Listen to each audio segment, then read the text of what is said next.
Greetings, dear friends. This is Dawn Boyani Sandberg, and I am the owner of BuddhistMala.com at Sakura Designs. And we are currently in our 21st year of doing business, and I wanted to thank all of our supporters worldwide for a thriving business over the years, even with the competition of some of the Asian imports. I'm really grateful to our customer base that acknowledges that we are making malas here by hand in Boulder, Colorado, and we make everything to order. So it's nice if someone's ordering a custom design. I will send a little photograph of it before I send it out. So we offer repair services and TLC and custom heartfelt mala beads made by Dharma practitioners. But in all these 20 years, I realized I had not done a video on how to use your mala. So I thought I'd like to offer a brief video of how beginners can use mala beads along with their sitting meditation. And I am an authorized meditation instructor. So I'd like to give sort of just some of the basic, 2-minute meditation instruction, and then how to use your mala that you hopefully get from us. And so basically you want to create an area in the home. If you want to buy a Zafo and Zabuton, some meditation cushions, or just use like a pillow that you have that, kind of like a couch pillow that's sort of a little bit, thicker, about 4 to 6 inches. And if you can create a little shrine area, like, a sacred space, like with a candle, an image of a Buddha or something, a flower, and if you have any incense. So it's nice to create a little shrine area and kind of with a meditation cushion, sort of set up and get ready to do this. And then pick out a mala from BuddhistMala.com, any mala that you want. We don't really have any requisites of what you can and cannot use. Generally, Rudraksha beads are used for wrathful practices. Bodhi seed are used for prostrations because they're really thick and they can kind of, handle, when you do prostrations, you actually sort of throw your body onto the ground 100,000 times. So you want something that's really durable. And Bodhi seed is a natural seed that's kind of like a wood. And the cool thing about them, they're expensive. They've just gotten really crazily expensive. We're sorry for that. It's because the Asian market has purchased everything and they buy everything up as soon as it's produced, and that drives the prices up. So the Bodhi seed's kind of the traditional Tibetan mala. And Bodhi seed can withstand a lot of use over years. They're kind of like lifetime malas. And as you do your practice and your prostrations or your mantra practice, the beads get more beautiful with age. And right now I'm happy to use, this is my personal mala, I've shown it before. This is actually an Indian hand-cut quartz crystal. So it's genuine crystal. It's not like a lead crystal. And it's hand faceted. So each of the facets are done on a little grinding wheel over in India. And then I put in kind of rubies. So I'm using crystal with rubies. It's sort of like my personal mala. And that's just what I feel connected to. So just, pick something in general, the color scheme and the materials that you feel that you like, and, that would inspire you to practice. A lot of this stuff is kind of like, we're so busy and we're so involved with our lives and social media and the internet, like anything that's going to inspire you toward wellness and toward doing your practice is really good. So I have a shrine set up with a Buddha and 2 candles, flowers, and incense. And I light that. Then I sit on my meditation cushion, and I can give you some of the basic instruction of how to sit. So basically you sit with your legs lightly crossed in front of you, and you have the resting the mind mudra, which is just taking the hands and resting them on your knees with your legs crossed. You don't have to do a full lotus like they do in the yogis, where the legs are kind of crossed and the feet are sticking above the legs. You don't have to do that. Just cross them lower and then rest your hands on your knees. And then you want to check to see that your posture is straight. A lot of times we're kind of like, hunching over and crouching. And so when you meditate, it's really important is to have as straight of a spine as possible. And you actually do that by pushing the lower abdomen in. We call it like the S curve. So you want to actually tilt the hips ever so slightly, like 1/2 centimeter forward. And that actually, straightens up your posture. And then you want to make sure that your head is sort of straight, but it's slightly bent downward, just a tiny bit. And then your eyes are gazing about 3 to 6 feet in front of you. So your eyes are looking down like the statues of the Buddhas. Your mouth is actually primarily closed, but it's almost like a paper thin opening where the tongue is touching the top of the palate, and then the mouth is kind of closed, but a tiny little bit of air can get in and out as you're breathing. But you're primarily going to breathe through your nose. So you sit up straight, cross the legs, hands in the resting of the mind mudra. You have the little kind of curve that pushes slightly forward at the center of your back. So you sit up straight. Your head is slightly forward, but not like way down, but not like, so it's not like really super, it's just kind of like sort of a little bit natural. And then, and then your eye gaze is about 3 to 6 feet in front of you, just loosely with the eyes open. And, shamatha practice, this is called, Tibetan or traditional Buddhist practice called shamatha vipassana. So shamatha is just to rest the mind and kind of give yourself a treat, like a break from all of the busyness of this life. So it really helps a lot. It helps with blood pressure. It helps to calm the racing thoughts. All of this involvement we have with the constant stress and wars and climate change and families, and it's just never ending, expression in our lives. So to meditate is such a relief and such a treat to do for your whole being.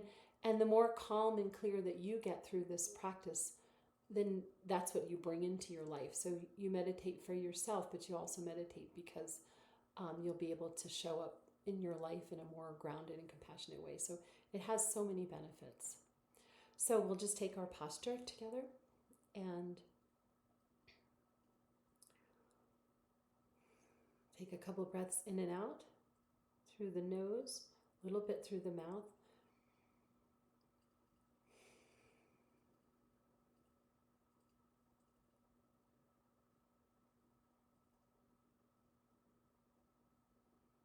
You're not altering the breath.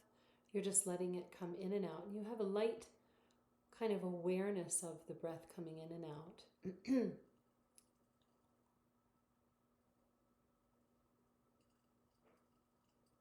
And when you notice your mind might start thinking about different thoughts and activities, you can just bring it back to the breath and then breathe that thought or that emotion or that whatever picture out, through the out breath.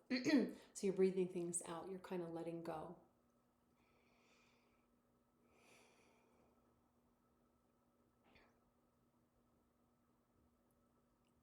And then you can do like a light body scan as you're starting to settle down. Feel the weight of your body on your cushion.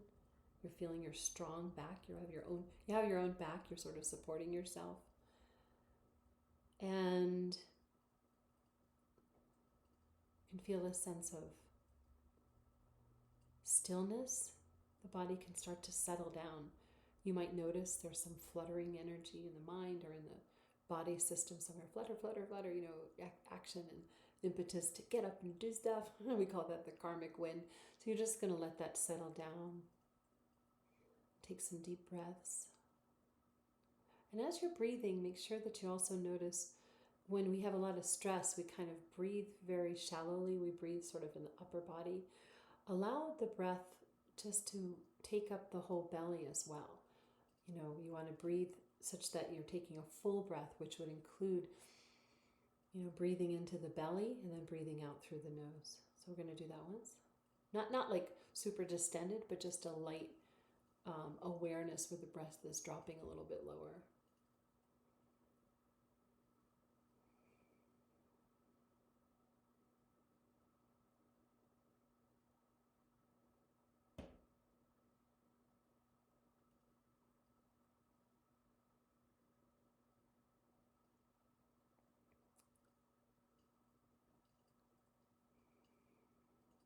Okay, so if you feel that the mala practice would be of help, sometimes that acts like a anchor to thoughts that are spinning out. So you can use a mantra. Mantra means sacred syllables, and you can also use an affirmation. So there's a few different ways to use your mala. The Hindus will kind of hold the mala there and kind of, push each bead like that. So they'll use malas that have knots in between each bead. But the way that I was trained is in Buddhist meditation, where you're using your mala as an abacus. So you actually want to have a little bit of space in between the beads, because you're going to be pulling the bead along the string so it wouldn't have knots in between each one. So the Buddhist meditation, we use unknotted malas as an abacus. And that's also true of the Japanese tradition as well. So you hold, this is how I was trained, you hold your mala with your left hand and you start at the guru bead. And you do a mantra clockwise. So your mantra, the most common one is a Sanskrit mantra called Om Mani Padme Hum. Most of you who are involved in the spiritual tradition, you've heard this before, so bear with me with the redundancy. But Om Mani Padme Hum, it means like hail to the jewel in the lotus. And each of the syllables is supposed to purify each of the 6 realms. So you can study up what are the 6 realms in Buddhism, but all the beings who have taken birth out of ignorance, when you say Om Mani Padme Hum, and you kind of say it like sort of semi-audibly, all beings in these realms who are experiencing suffering and confusion can be liberated. It's like one of the most powerful sort of like, standard go-to malas that's connected with Avalokiteshvara. And so you would start after the guru bead. The guru bead is never prayed upon or counted. It's always there as the kind of remember of the Buddha, remember of our inherent sacredness and the part of us that we can connect to when we meditate. So that's kind of the precious memory, but you're not going to use that as part of the counting apparatus. So you would start with the first bead and say, close your eyes now, and you go Om Mani Padme Hum, and then as a circle, Om Mani Padme Hum, Om Mani Padme Hum, Om Mani Padme Hum, Om Mani Padme Hum, Om Mani Padme Hum. And so you would do that 108 times. Once you get into it and you have a teacher, they may offer like a visualization to go. But this is an open mantra. Anyone can do just the Mani mantra. So you want to set your intention to be a benevolent, awakened person so that you can help the world, to be the best within you, the most clear, to find that Buddha nature and uncover that. So that's kind of the aspiration. And that mechanism and that process happens through self-development, through meditation and calming yourself. So the whole meditation and mantra thing is all connected together. Once you get to these marker beads, which you can either see or feel if you have your eyes closed, they're not counted. Those are just placeholders to know, okay, so now I've gotten to the 7th mantra. So I don't have to do, you can, it's always good to do more mantras, but if you're doing like a certain accumulation of mantras from a practice, you don't have to count the marker beads. Those are just placeholders, and those you skip over. And then once you've done 108 repetitions and you've gotten back around the mala, back to the guru bead, then you don't skip over the guru bead. You turn the mala and then you begin again. So you don't skip over, you don't just skip over and keep starting. You turn the mala over and then start again. So you're always going clockwise. So you would do that type of repetition. You can also learn mantras a lot. There's YouTube. You can sing a mantra like Om Mani Padme Hum, Om Mani Padme Hum, Om Mani Padme Hum, Om Mani Padme Hum, like that. There you can learn different tunes. So that kind of gets really fun. And that, you might learn with a teacher, or you can do a DIY on YouTube. If you're not into kind of like Orientalism and, Eastern thought, and you want to use these as intention malas, you can create something that is in your own language that is most helpful to you, almost like an affirmation. So, say if you are hoping to fall in love, you could use the mala for like, I am open and worthy of love. or something like, I call love into my life. You can actually use an affirmation mantra and do 108 recitations of that, or however many you want. The minimum, what I've ever heard is, 721 times. So if you're going to start a mantra practice, kind of make some commitment to doing it. Make a whole mile. If you don't have enough time for 108 recitations, try to do at least like 21, just to kind of, be on the go and do it. You can also do them, you can bring your mala with you. I offer little mala bags with our malas, and you can wrap it around, and then while you're in the car, say you're stuck in traffic for half an hour, break out your mala and just do this calming kind of meditative mantra practice wherever you go. You have like a walking retreat cabin of access to sacredness wherever you go. So that's basically it. That's the most brief shamatha practice that you can do, is calm abiding by settling down, noticing the breath, breathing out thoughts as they come, and then for extra stabilization of all the activity, you can do a mantra practice, or if you want to call something in special, you can use your mantra as an affirmation. It's something in your own language that you understand the words, so it kind of imprints on your mind in a certain way. So that's about it for today. But thank you so much for joining me here, and I'm so glad I finally, after 20 years, decided to make a video about how to use the malas that we've been selling. And thanks everyone for so many years of love and support and appreciation. I get a lot of messages every week, and my primary job in this life is to make malas, so that's what I devote almost all my days to. So your appreciation and support mean everything to me. And and warmest wishes to everyone, and may you all live your highest and most radiant life possible. Thanks so much.